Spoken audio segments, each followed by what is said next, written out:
Hi gamers, Coach Nate here with another Season 2 Valorant workout. Today we are going to be talking about how to predict the enemy. Predicting the enemy is an important skill as it will not only allow you to gain a competitive advantage, it will also allow you to focus your util in the correct spots. Now, let's get into the rest of the workout. For today's warm-up, play one swift play and try and predict where the enemies will be at the beginning of each round. This will change map to map and round to round, so do your best. Now, let's talk about the most basic part of predicting the enemy, which is pattern recognition. You should have played enough Valorant by now to know where some agents like to play and how they like to play in those spots. For example, on Ascent, KJs often play on the B site. They may have different setups each round, but generally they are the B anchors. So if you find a KJ in a different part of the map, you now know that their setup has changed.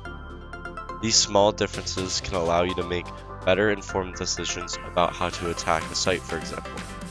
If you know that a KJ is playing on B, you can focus your util towards the back of the site or stairs to flush them out.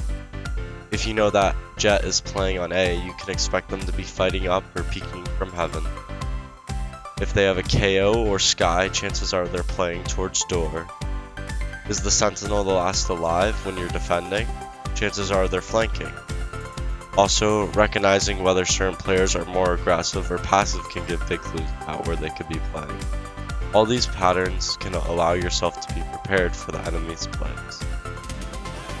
Ultimates are also a huge predictor of what the enemies could be doing or how they are planning on playing the round, especially big ults like KO, KGA, Breach, and Sova ults. All of these ultimates can tell you more about how the enemy is playing.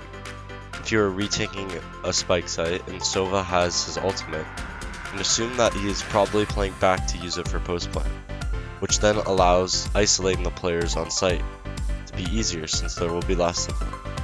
If Chamber is popping his ultimate on an eco round, you can assume that he will be the tip of the spear for the enemy. If the enemy has KJ ult and it seems like they're giving you a site for free, it probably means they have a plan to retake the site, so you should plan accordingly. All of these ults can allow you to come up with game plans on how to counter the usual plays with that ultimate, whether that be changing up your positioning, speeding up, or slowing down how you play. Weapons can also allow you to predict your enemy. Is the Jet opping? Then perhaps we should try and use more utility to try and push off the operator. Or was he opping last round? If the Raze uses the Judge, then his spots are more confined and you can focus your utility to flush him out before he gets impact.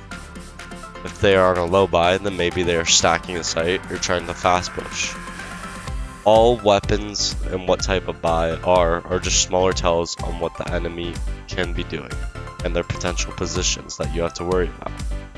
Like, if they have a worse buy, you should be extra aware of close angles, as the enemies will be trying to close the distance, compared to when they have rifles. Now, I want you guys to play 2 ranked games while focusing on trying to predict the enemy. Now you know the 3 biggest factors to predicting them. What agent they are on, what ults are up, and what weapons do they have. These factors, as well as picking up on patterns, will tell you a lot about the enemy, allowing you to then properly outplay them. Just remember to expect the unexpected. Maybe the enemy isn't playing properly, it's catching you off guard. Then for that match, try and predict the unexpected rather than focusing on what you already know. The more you play, the more your database of knowledge increases, and you will start to recognize setups and start to pick apart the enemy crossfires. Now that you know how to start predicting the enemies, all that is left to do is play. Play more and more. As you play more and more, you will start to be able to predict the enemies with ease, and you'll start to pick them apart like it's a second nature. When that happens, your game sense will be at such a high level you can then start to focus on the other more niche parts of the game. Once again, I'm Coach Nate, and have a great day.